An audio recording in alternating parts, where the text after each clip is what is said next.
एक बार की बात है। कई सालों पहले सोनापुर गांव में एक भयानक हवेली थी, जिसके बारे में तरह तरह की अफवाहें फैली थी। हर किसी का मानना था कि उस हवेली में कोई चुड़ैल का साया है। काफी बार गांव वालों को वहां पर चुड़ैल के होने का एहसास भी हुआ था। एक बार गांव के लोग गांव के चौराहे पर बैठकर सभी हवेली के बारे में बात कर रहे थे। अरे भैया, हवेली में भूत का साया है। मैंने खुद पेड़ों से फूलों को उड़ते हुए, खुद हवेली में जाते हुए देखा है। अरे नहीं कर लो भैया, वहाँ भूत का नहीं, वहाँ पर चुड़ैल का साया है। मैंने 2 पायलों की आवाज सुनी है।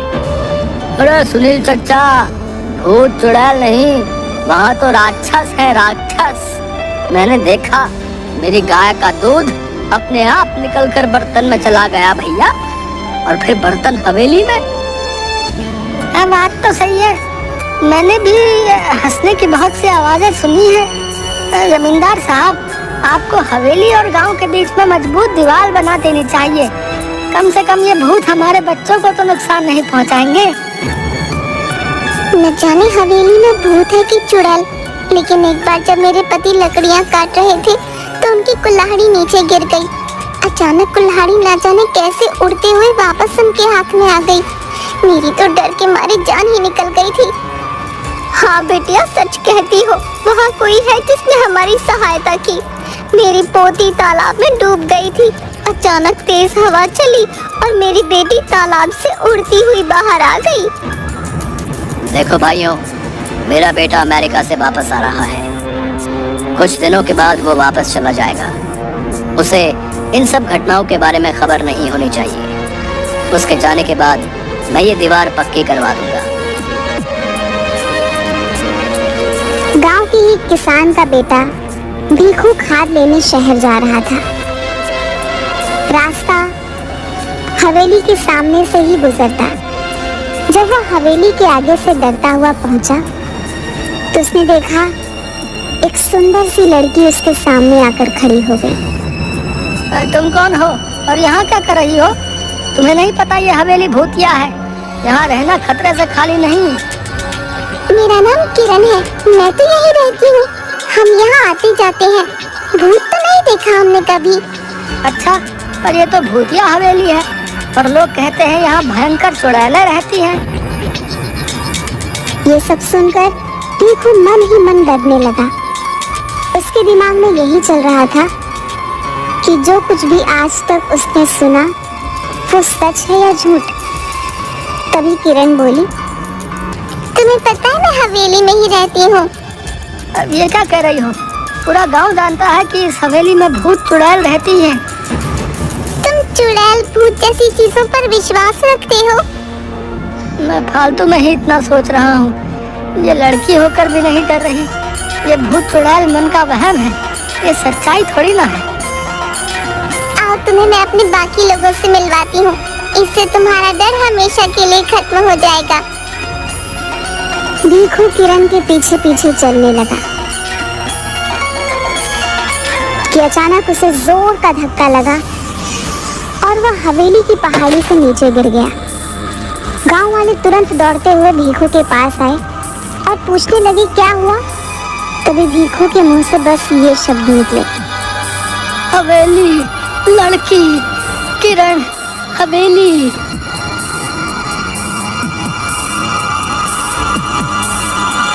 अब तो गांव में डर का भयानक माहौल बन गया था। सबको विश्वास हो गया था कि हवेली में किसी किरण नाम की चुड़ैल का साया है, जिसने भीखू को मार दिया है। इस घटना के अगले दिन ही जमींदार साहब का बेटा राजेश अपने दोस्त मयंक के साथ गांव आ रहा होता है। हे भगवान, शाम हो गई है, हवेली के आगे से गुजरना होगा। अरे राजेश भैया, आप उस हवेली की तरफ मत देखना, कहीं उन चुड़ैलों का साया आप पर भी ना पड़ जाए। अरे राजेश, ये तेरा ड्राइवर क्या कह रहा है? चुड़ैलों का साया? गांव के अंधविश्वासों का तो अपना ही मजा है। अरे ड्राइवर भैया, आप चुपचाप गाड़ी चलाओ ना, ये सब अंधविश्वास है, हम सब ये नहीं मानते। भैया आज तक इस भूतिया हवेली में कोई एक रात नहीं गुजार पाया। बड़े बड़े लोग आए और बड़े बड़े दावे किए और फिर हार मान कर चले गए। अरे हम पढ़े लिखे लोग हैं, अमेरिका से आए हैं, हम इन सब बातों को नहीं मानते। ये सब अंधविश्वास है। अगर हमें सचमुच भूत प्रेत देखने को मिल जाए तो इन छुट्टियों का मजा आ जाएगा। क्यों राजेश? क्या हुआ बिरजू? अरे ये गाड़ी के आगे इतने सारे फूल कैसे पड़े? लगता है किसी ने हमारा स्वागत करने के लिए रखे। तो यहाँ रुकना खतरे से खाली नहीं भैया। मैंने अभी अभी किसी को यहाँ से जाते हुए देखा है। ये सब हवेली की चुड़ैलों का काम है। अरे तुम गांव वाले भी कमाल हो, हैं? खुद ही सब कुछ करके शर्मिंदा हो जाते हो। मैं सब जानता हूँ, गांव वालों ने ये फूल बिछाए होंगे, लेकिन अब अपना नाम बताना नहीं चाहते।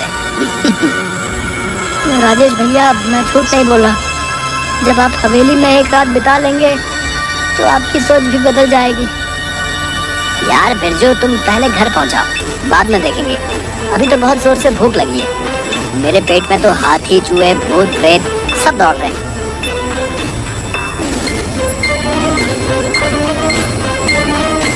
कुछ ही देर में दोनों दोस्त घर पहुंच जाते हैं और आराम से सो जाते हैं। अगले दिन जब वह गांव घूमने जाते हैं तो फिर गांव वाले उन्हें हवेली के पास जाने से मना करते हैं।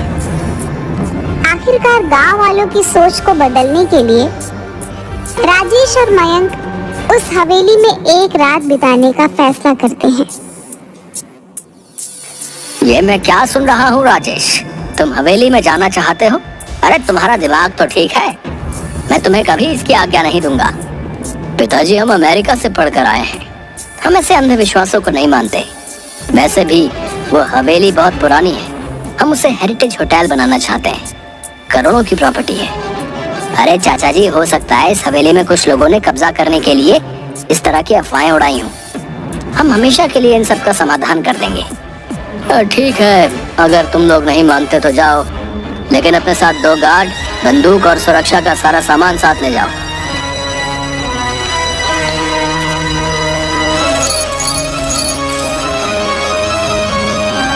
आप लोग सो जाइए, हम सब बाहर ही बैठे हुए हैं। कोई भी बात हो तो तुरंत आवाज दीजिएगा।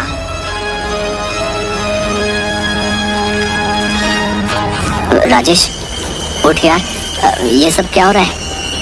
अबे ये पलंग हवा में कैसे उड़ रहा है और ये गाने की आवाजें भी आ रही हैं। ये खुशबू, ये तो कमल के फूल की खुशबू है। लेकिन इस पुरानी हवेली में कमल का फूल कहाँ से आया? इतनी मीठी आवाज तो सिर्फ परियों की हो सकती है, भूत और राक्षस की नहीं। या फिर हम लोगों को डराने के लिए ये किया जा रहा है।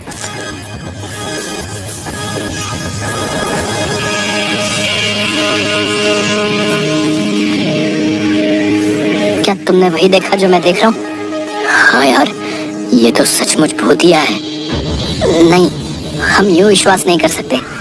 मुझे तो लगता है कि ये कोई ऐसा बंदा है जिसे इस टाइप के हॉरर इफेक्ट के बारे में बहुत कुछ पता है। चलो हवेली की लाइब्रेरी में चलते हैं, कुछ तो मिलेगा।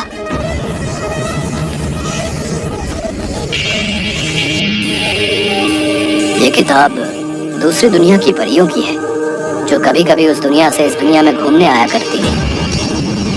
150 साल पहले ये हवेली उन्हीं परियों का अतिथि गृह हुआ करता था, जहाँ पर वे अपना समय बिताने आया करती थी। अतिथि गृह क्या होता है? गेस्ट हाउस, यानी कि हम लोग एक परियों के गेस्ट हाउस में हैं। वाह भाई, ये तो कमाल हो गया। मेरा ख्याल है हमें बिना आवाज किए चुपचाप देखना चाहिए कि असलियत क्या है, क्योंकि अभी तक हमें परियां नजर नहीं आई है।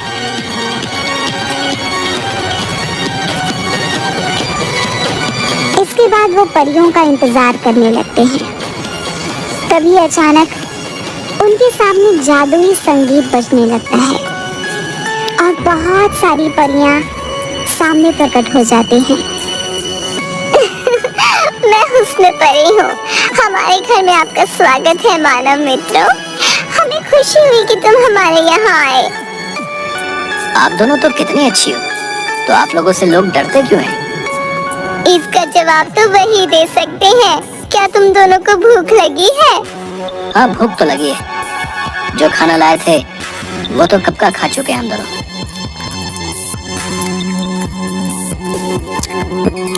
क्या तुम हमारी मदद करोगे इस हवेली की सफाई करने में? हाँ, क्यों नहीं।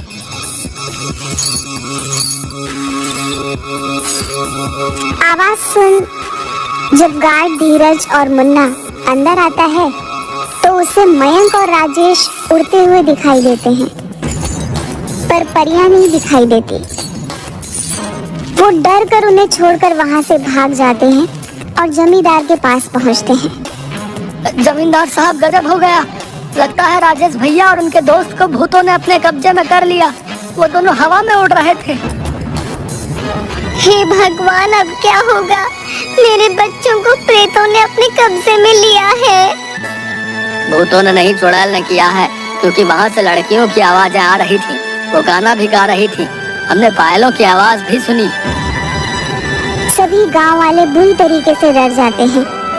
मयंक और राजेश अगले दिन जैसे ही सूरज उगता है उन दोनों परियों को अलविदा कहते हैं।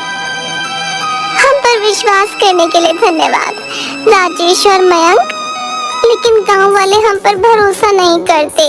इस हवेली से हमारी यादें जुड़ी हैं, इसलिए जब भी मन करता है तो कुछ वक्त बिताने हम यहाँ आ जाते हैं। लेकिन भीखू पर हमला तो सुबह हुआ था। मैं यही बताना चाहती हूँ, भीखू पर हमला हमने नहीं किया। हम तो सिर्फ गांव वालों को शहर से भागकर आए हुए तस्करों से बचाने की कोशिश कर रहे थे, जो सुबह के समय इस हवेली में छुपे रहते हैं और रात को तस्करी के लिए निकल जाते हैं। परियां राजेश और मयंक को बताती हैं, उस दिन जिस दिन पहाड़ी से गिरकर मर गया, उस दिन परी उसकी रक्षा कर रही थी, लेकिन सिर्फ भीखू को ही दिखाई दे रही थी। जब तस्करों ने भीखू को हवेली की तरफ आते हुए देखा तो उन्होंने उसे पीछे से धक्का दे दिया ताकि उनका रहस्य किसी और को न पता चल जाए। तो क्या तस्कर आपको नहीं देख सकते? नहीं, हमें सिर्फ वही देख सकता है जिसके आगे हम अपने आप को खुद दिखाना चाहें। हमने गांव वालों को तस्करों के बारे में बताने की काफी कोशिश की, लेकिन डरपोक गांव वाले हवेली में नहीं आए। आपको परेशान होने की कोई जरूरत नहीं है। आपने हमारे गांव की रक्षा के लिए इतने सालों तक हमारा साथ दिया है।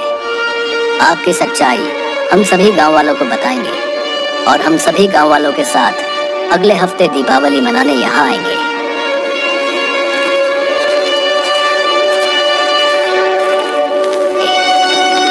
राजेश और मयंक सारी कहानी सबको बताते हैं। पुलिस को तस्करों की सूचना दे दी जाती है।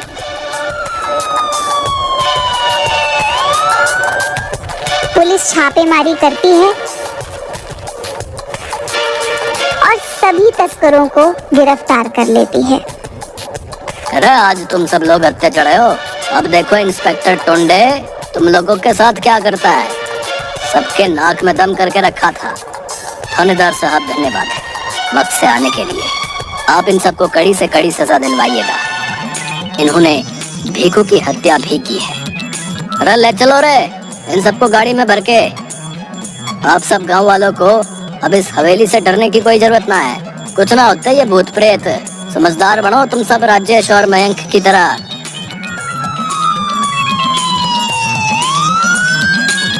गांव वालों को राजेश की बात पर भरोसा होने लगता है। दिवाली के दिन सभी गांव वाले हवेली की तरफ चल देते हैं। परियों ने पूरी हवेली को दीपों से सजाया होता है। हवा में आतिशबाजी होने लगती है। परियां सबके सामने प्रकट हो जाती हैं। परियों को देखकर सभी बहुत खुश होते हैं और उनके साथ मिलकर दिवाली मनाते हैं। इसके बाद सभी हंसी खुशी से गांव में रहने लगते हैं।